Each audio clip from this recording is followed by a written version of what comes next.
DocSwiner. I'm doing well. How about you?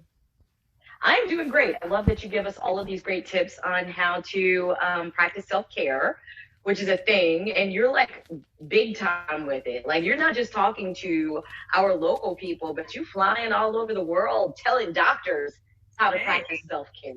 Okay, baller. I'm hireable. I'll come out.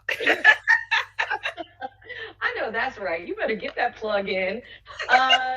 This week, let's start off by explaining to our listeners what care is. Yes, self-care is all about what we talked about.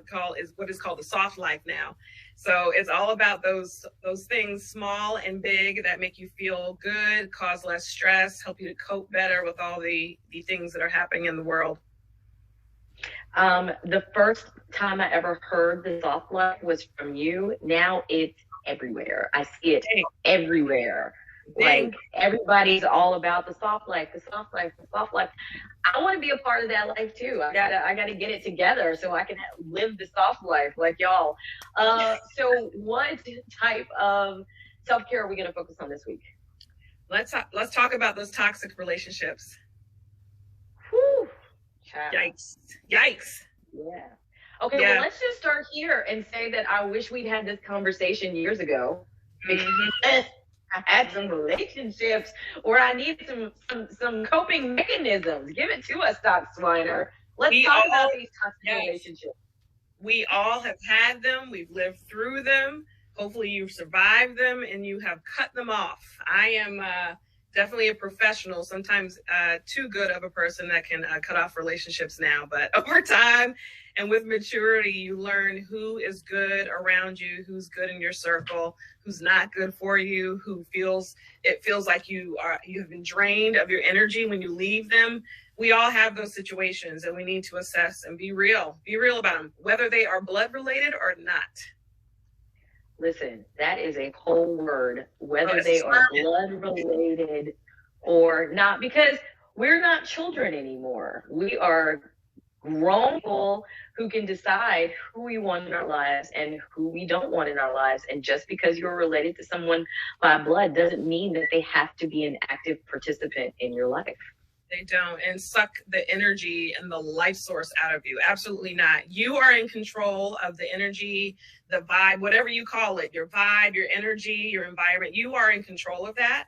And you get to decide who comes in and who has zero access. You get to decide that. Or if those people have to be around, for instance, if you work in a certain area or you work in a team or you have a certain manager or supervisor or coworker that, you can't fire, and you have no control over whether they're around you or not and how much you work together, you can set boundaries. You have to. Mm-hmm. You have to. And that is definitely part of, so that's different than going on a phenomenal vacation, for soft life and lounging at the pool and getting a mani-pedi. That's for the moment, right? That feels great for the moment. Right.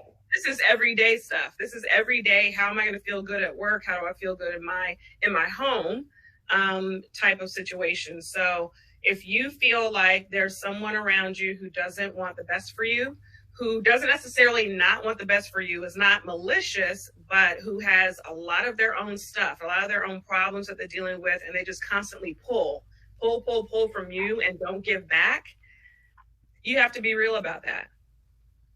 Yes, and remember that you're in charge. You're in control. You're the grown-up now.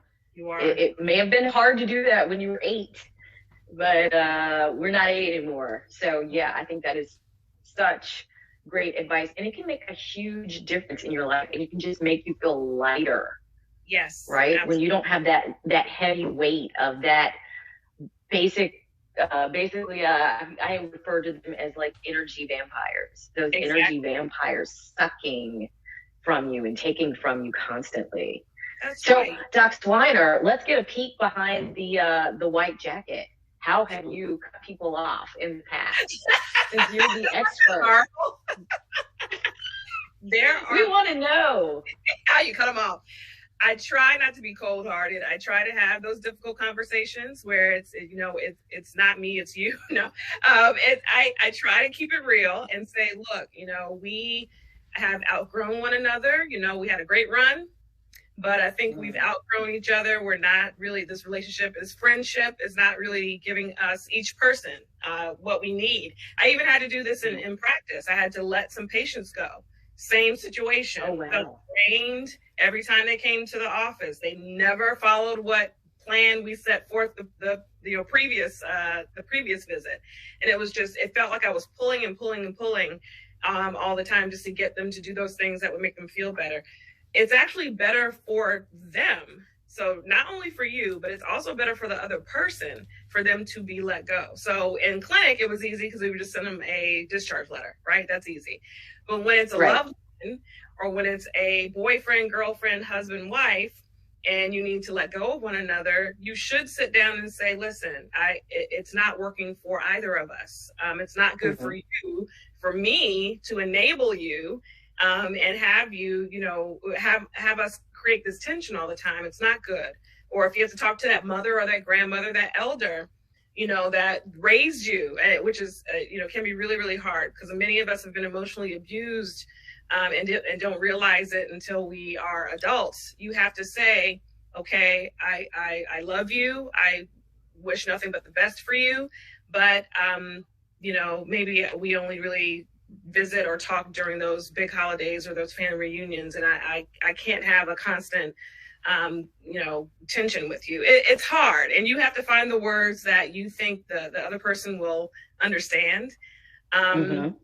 Or if you want to be cold-hearted, you create that distance until there is no relationship, right? There are plenty of people I love from a distance. That's right. I have plenty of loved ones that we only communicate on social media, right? Yeah. And that's okay. I still love them, but we don't have to call each other on the phone type of relationship. We're not, it's different. Yeah, you're bigger than I am. I'm an Aquarius. I'm not actually. No. We tend to be very distant.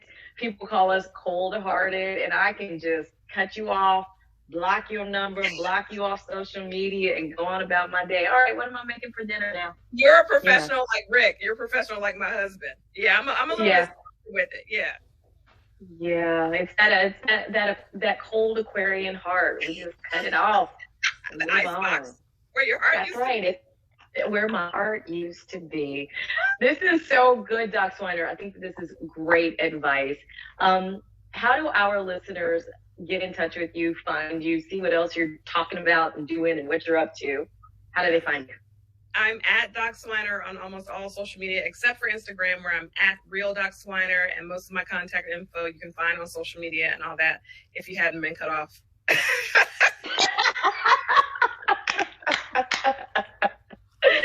All right, I love it. Thank you, DocSwiner. Appreciate it. It's another Self-Care Friday. We will talk to you again next week.